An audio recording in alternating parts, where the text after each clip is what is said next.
시편 23편 1절에서 4절입니다. 네, 우리 한 목소리로 같이 읽겠습니다. 시편 23편 1절에서 4절입니다. 시작. 여호와는 나의 목자시니 내게 부족함이 없으리로다. 그가 나를 푸른 풀밭에 누이시며 쉴만한 물가로 인도하시는도다. 내 영혼을 소생시키시고 자기 이름을 위하여 의의 길로 인도하시는도다. 내가 사망의 음침한 골짜기로 다닐지라도 해를 두려워하지 않을 것은 주께서 나와 함께 하심이라. 주의 지팡이와 막대기가 나를 안위하시나이다. 아멘. 요즘 제가 책을 하나 읽고 있는데요. 설교는 15분이면 충분하다라는 책을 읽고 있어요. 그래서 정말 충분한지 오늘 한번 해보려고 하는데 짧게 준비했습니다. 그래서 여러분 같이 집중해서 잘 들어주시면 오늘 같이 함께 듣고 은혜를 나눴으면 좋겠어요. 짧게 쓰는 게 좀 더 어렵더라고요. 미사여구 다 빼고 줄이고 제가 하고 싶은 말도 빼고 하니까 그래도 이렇게 많이 어려운데 그래도 같이 한번 집중해서 들었으면 좋겠습니다. 우리가 잘 알고 있는 시편 23편을 가지고 왔는데 제가 묵상한 거를 좀 나누고 싶었어요. 근데 제가 묵상한 걸 나누기 전에 보통 시편 23편을 어떻게 설교하고 또 어떻게 말씀하는지 배경에 대해서 잠깐 설명하고 또 제가 묵상한 거 나누고 또 결론을 맺고자 합니다. 시편 23편은요 우리가 잘 알고 있는 이 다윗의 고백, 다윗의 노래입니다. 어린 시절 다윗은요 목동, 양을 치는 목동이었어요. 그래서 그가 양을 치면서 한 가지를 깨달았는데 뭐냐면은 주님은 나의 목자, 나는 양이라는 걸 깨달았어요. 연약한 양에게 반드시 목자가 필요하듯이 다윗은 하나님을 나의 목자로 그리고 나는 연약한 양과 같은 존재로 고백을 했습니다. 그래서 시편 23편의 결론은요 주님은 나의 영혼을 만족시켜 주시는 나의 목자이시기 때문에 나는 부족함이 없습니다. 나는 아쉬울 게 없습니다. 주님이면 충분합니다. 라는 결론을 맺습니다. 그런데 이 부족함이 없다는 다윗의 고백은요 다윗이 평안할 때 부른 노래가 아니에요. 사실은 그의 아들 압살롬이 반역을 일으켰을 때 자신의 왕위가 빼앗기고 도망치는 그 순간에 어쩌면 가장 치욕스럽고 오히려 가장 부족할 때 만든 노래입니다. 그러니까 다윗의 마음이 상하고 찢겨져서 이 가슴속 깊이 터져나온 신앙 고백이었어요. 비록 다윗이 한 나라의 왕이었지만 자신이 양처럼 목자가 필요하고 연약한 존재임을 깨달은 것이 바로 이때였습니다. 그래서 주님은 나의 목자시니 내게 부족함이 없어라. 다윗이 아마 이렇게 생각을 했을 거예요. 도망을 가면서 이렇게 생각을 했을 거예요. 왕의 자리가, 이스라엘 왕의 자리가 영원히 내 것이 아니었구나.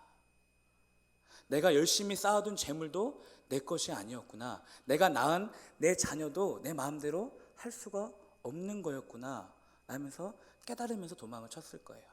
그러면서 기도하기를 주님은 나의 목자이십니다. 나는 주님께 연약한 양일 뿐입니다. 주님 도와주십시오. 주님 왕위가 사라져도 빼앗겨도 좋습니다. 내가 쌓아둔 재물이 사라져도 좋습니다. 주님만 나의 목자시라면 나는 부족할 것이 없고 아쉬울 것이 없습니다. 이 도망치는 상황에도. 왜냐? 주신 이도 주님이시고 가져가신 이도 주님이시니 결국에는 주님께서 이 모든 것을 다시 회복시켜 주시고 나를 가장 선한 길로 인도하실 것을 내가 믿습니다 라고 아마 다윗이 그런 생각으로 23편을 지었고 노래를 불렀을 것입니다. 그러므로 시편 23편에서 알 수 있는 하나님은요 보호하시는 하나님, 공급하시는 하나님, 함께 하시는 하나님입니다. 하나님은요, 우주의 왕이면서도 동시에 한 사람, 한 영혼, 한 인생의 목자가 되십니다. 그분은요, 우리를 보호하시고 인도하시고 함께 하시는 분이십니다. 그래서 오늘 다윗처럼 하나님은 여전히 자신을 신뢰하고 계속해서 자신을 따르는 그 사람에게 참 만족을 주시는 분, 우리 역시 그분을 끝까지 신뢰하면서 따라갈 때 우리 역시 그분 안에서 부족함이 없다는 것을 깨닫게 됩니다. 저는 요즘 대인관계를 조금 많이 고민을 하고 있어요. 대인관계에 대해서 조금 많이 고민을 하고 있습니다. 최근에는 한경직 목사님이나 정의루 신부님의 일대기를 다룬 다큐멘터리를 보면서 과연 한 그리스도인이 예수님께 자신의 삶을 온전히 던져졌을 때 수많은 사람들이 그 삶을 보고 감동하고 감격하고 쫓아가고 함께하는 그 모습을 보면서 왜 나는 그렇게 살지 못할까? 라는 고민을 계속 하고 있어요. 나가사키에서부터 계속 그러한 고민을 하고 있습니다. 그러니까 목회 안에서 대인관계, 또 목사로서 앞으로 어떻게 살 것인가? 과연 나는 예수님께 내 삶을 전부 던질 수 있을까? 라는 고민을 하고 있었는데요. 그러다가 어느 날 시편 23편 4절을 묵상하게 되었습니다. 그냥 그날 스마트폰에 올라온 성경 구절이었어요. 한 구절이었는데 제가 그때 묵상한 것들을 메모장에 적어놨는데 한번 제가 읽어 보겠습니다. 제가 대인관계에 대해서 고민하고 또 기도하는 모습들이 적혀져 있는데요. 제가 한번 읽어볼게요. 주님, 요즘 계속해서 사람들과의 관계 속에서 나의 죄를 발견합니다. 그 사람의 차가움이 나에게도 똑같이 있었습니다. 그 사람의 동참하지 않음이 과거 내 모습이었고, 그 사람의 상황을 대충 덮어버리는 빈말이 오늘 나의 특기였습니다. 그 사람의 잔소리 듣기 싫어함이 내 속에 있는 나의 교만이고, 그 사람이 남을 판단하고 정죄함이 아직도 내가 버리지 못한 내 자랑이며, 그 사람이 약속을 지키지 않음으로 내가 실망하듯 나 역시 상대방의 약속을 지키지 않음으로 상대방에게 실망을 준 적이 너무나 많습니다. 그 사람이 옳고 그름을 따지는 것이 실상은 나의 기준이었고, 그 사람이 나를 가르치려는 것도 나 역시 남을 믿지 못하는 내 성격과 똑같았습니다. 그 사람이 혈기를 부릴 때 내가 상처를 받았으면서도 나 역시 똑같은 이유로 혈기를 부리는 것을 보았습니다. 주님, 지금 내가 걷고 있는 이 사망의 음침한 골짜기는 내가 만들었습니다. 주님께서 나를 그리로 인도하신 적은 단 한 번도 없었습니다. 모두 나의 언어와 행실로 만들어진 비참하고 우울한 골짜기입니다. 주님, 여기 길 잃어버린 양 한 마리를 기억해 주십시오. 다시 나를 빛이 가득한 거룩한 생명의 거룩한 산으로 인도해 주십시오. 이 어둡고 더러운 사망의 음침한 골짜기에서 제발 나를 꺼내 주옵소서.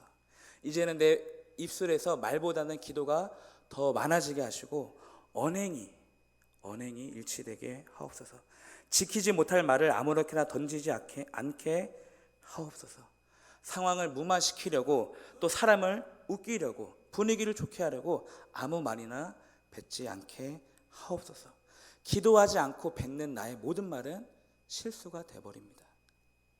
그렇습니다. 주님, 관계는 거울입니다. 내가 던지고 뱉은 말은 나의 인생이 되었습니다. 관계와 인생으로 나의 죄를 봅니다.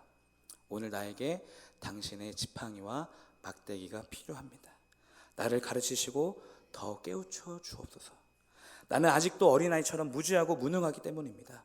오늘도 나는 이 비참한 골짜기에서 나를 건져내실 선한 목자 예수 그리스도가 필요합니다. 라고 묵상을 했습니다. 그래서 오늘 나누고 싶은 것은요, 내가 사망의 음침한 골짜기라는 거예요. 4절에 보니까 내가 사망의 음침한 골짜기를 다닐지라도라고 적혀 있는데, 다닐지라도가 아니라 내가 사망의 음침한 골짜기일지라도, 내가 사망의 음침한 골짜기가 되어도 주님이 나와 함께 하심이라. 사망의 골짜기가 저기 멀리 있는 것이 아니라요, 내가 부득이하게 죄를 져서 그곳에 빠진 게 아니라 여기가 사망의 골짜기라고요. 여기 우리 마음이야. 사망의 골짜기. 그러니까 사망의 골짜기는요, 사망의 골짜기가 나와 상관없이 저기 멀리 있는 곳이라고 생각을 한다면은 과연 주님이 나를 사망으로 인도했을까요? 그냥 주님을 따라가다 보면 사망으로 빠지게 되는 걸까요? 아닙니다. 사망의 골짜기는요, 내가 만들었습니다. 나의 언어와 행실, 나의 죄짓는 손과 발로 내가 직접 일군 나의 사망의 음침한 골짜기였습니다. 생명이라고는 1도 없는 골짜기.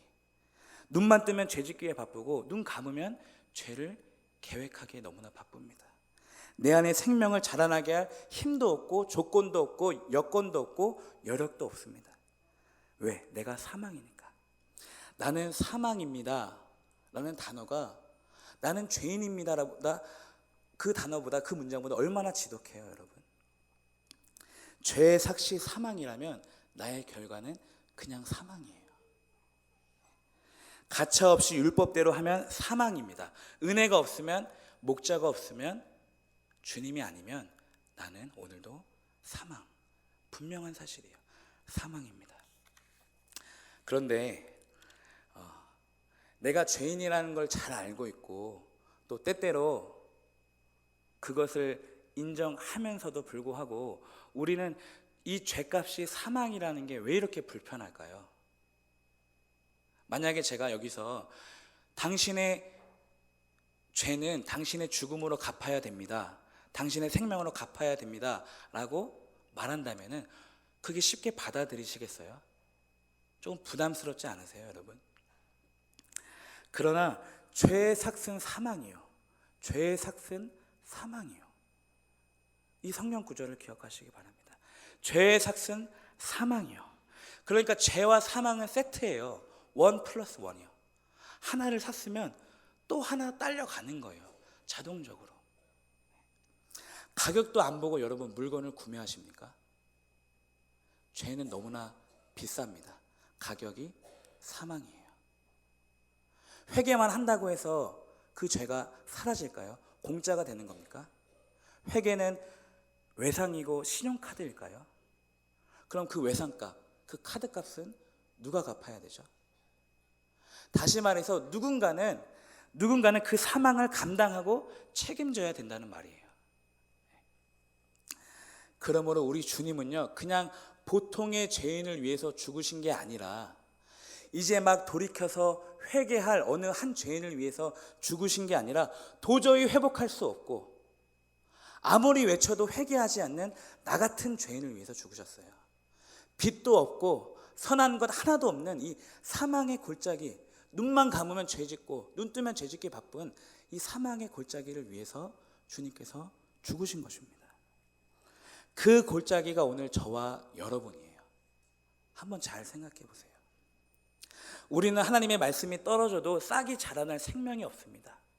우리가 밤새 수고하고 노력해도 우리는 물고기 한 마리를 잡을 수가 없어요.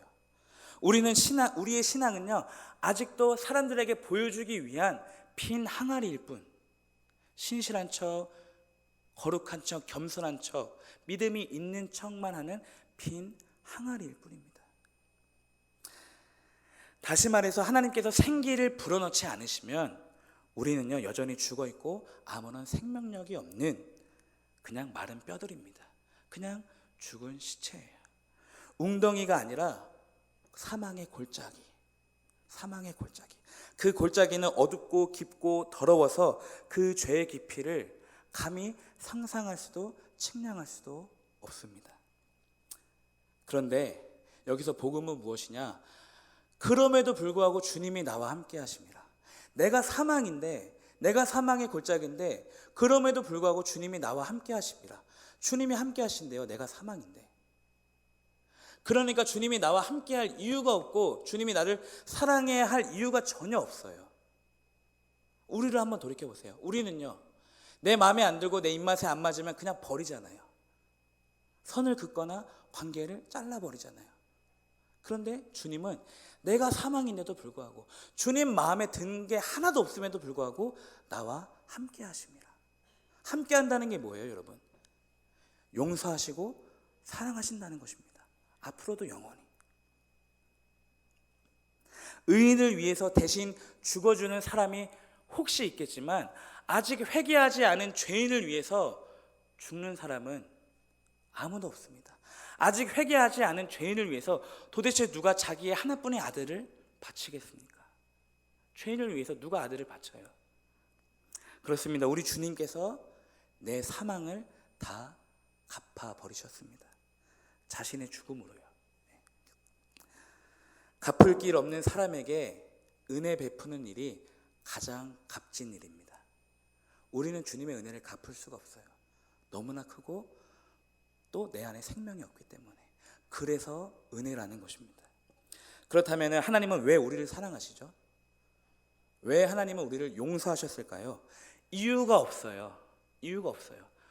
하나님이 나를 사랑하시고 용서하시는 그 이유, 내 안에 그 명분과 이유를 내 안에서 찾을 수가 없습니다. 그런데 그 이유 없는 게 이유라고요. 자격이 없으니까 그렇게 하셨다고요. 그래서 은혜고요. 어제 아래 담임 목사님이 말씀하셨는데, 목자가 양을 찾아가는 이유는 양이 잃어버린 자리에 있었기 때문입니다. 양이 자기 자신을 잃어버렸기 때문에 목자가 그 잃어버린 양을 찾아가는 거래요. 다시 말해서 어린아이처럼 되라고 어제 말씀하셨거든요. 어린아이처럼 되십시오.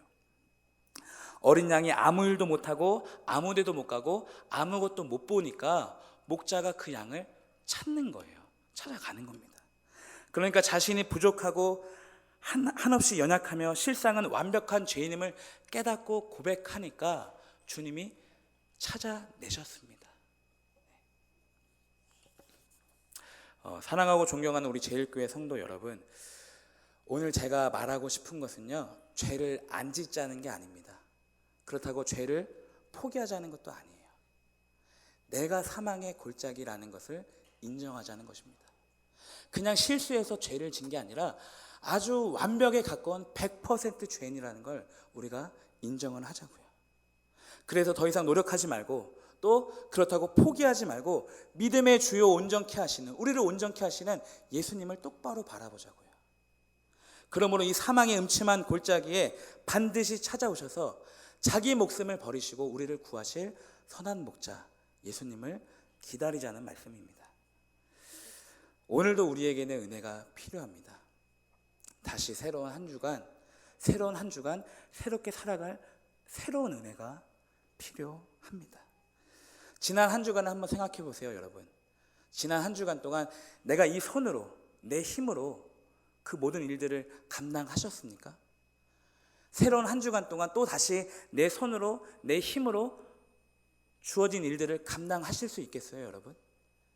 내 발로 열심히 뛴다면은 내 인생이 멋지게 세워질까요? 내 눈으로 세상을 훤히 보고 내가 다 안다고 생각하면 하나님께 기도하지 않아도 되고 하나님께 물어보지 않아도 되는 걸까요? 지난 한 주간 동안 우리가 살아낸 거, 버텨낸 거, 그리고 오늘 우리가 이 자리에 서 있는 것은요, 내가 내 손과 발과 눈으로 열심히 산 게 아니라 아버지가 자녀를 양육하셨기 때문입니다. 하루도 빠짐없이 아버지께서 우리를 먹이시고 입히시고 양육하셨기 때문에 오늘 우리가 이 자리에 서 있는 것입니다. 그래서 이번 주도, 다시 새로운 한 주도 마른 뼈들이 가득한 이 사망의 골짜기에 생명의 성령의 바람이 불어야 되고요, 우리가 밤새 수고해서 얻지 못한 이 빈배 위에서도 더 깊은 데로 던져보라 라는 주님의 음성이 들려야 됩니다. 또 이제는 사람에게 보이기 위한 물이 아니라 나의 근본을 변화시켜 줄 수 있는 포도주, 주님의 보혈, 예수님 포도주가 떨어졌습니다 라고 이제는 기도하셔야 돼요. 기쁨의 포도주, 내 삶의 포도주, 나를 바꿔줄 수 있는 포도주가 떨어졌습니다 주님 라고 기도하셔야 됩니다. 그분이 아니고선 도대체 누가 이 사망의 몸에서 나를 구할 수 있겠습니까? 은혜가 아니면 단 한순간도 살아갈 수가 없습니다. 그러므로 나는 먼지, 나는 죄로, 나는 죽은 시체, 나는 사망의 골짜기입니다. 여러분은 여러분을 무엇으로 정의하세요? 저는 사망의 골짜기라고 정의합니다. 이건 제가 찾은 거예요. 제가 묵상해서. 베드로는요, 자기 자신을 고백하기를 주여 나는 죄인입니다. 바울은요, 죄인 중에 내가 괴순이라. 아브라함은요, 내가 티끌과 같사오니, 내가 먼지와 같사오니. 또 이사야는요, 나는 입술이 부정한 사람이요. 예레미야는요, 나는 어린아이라 말할 줄 모릅니다 라고 그렇게 자기 자신을 고백했어요. 목자가 찾아오도록 여러분 자신의 부족함과 연약함과 할 수 없음을 지금 여기서 고백하시기 바랍니다. 오늘 내가 죄인임을 깨닫지 못하고 고백하지 않는 그 사람은요, 100만 달란트, 100만 달란트나 탕감을 받았으면서도 그 은혜를 까먹고 자신에게 100달란트 빚진 자를 되려 고소하는 격이에요. 얼마나 무지하고 무자비한 사람입니까? 그거와 똑같은 사람입니다. 여기서 우리가 기억해야 할 것은 주님의 은혜는요, 1만 달란트보다 더 크다는 거예요. 갚을 수가 없고 그 탕감받은 은혜는 표현할 수가 없습니다. 그러므로 내가 큰 은혜 받은 죄인임을 인정할 때, 내가 목자를 잃어버린 자리에 앉아 있을 때, 바로 그때 우리 주님이 찾아오십니다. 바로 그제서야 우리는 살아납니다. 새로운 한 주간에도 목자의 손에 사로잡히고 이끌려 가시기를 바랍니다.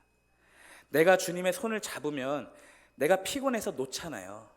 피곤하면 놓게 되잖아요. 근데 주님이 나의 손을 붙잡으시면 주님은 결코 놓지 않으십니다.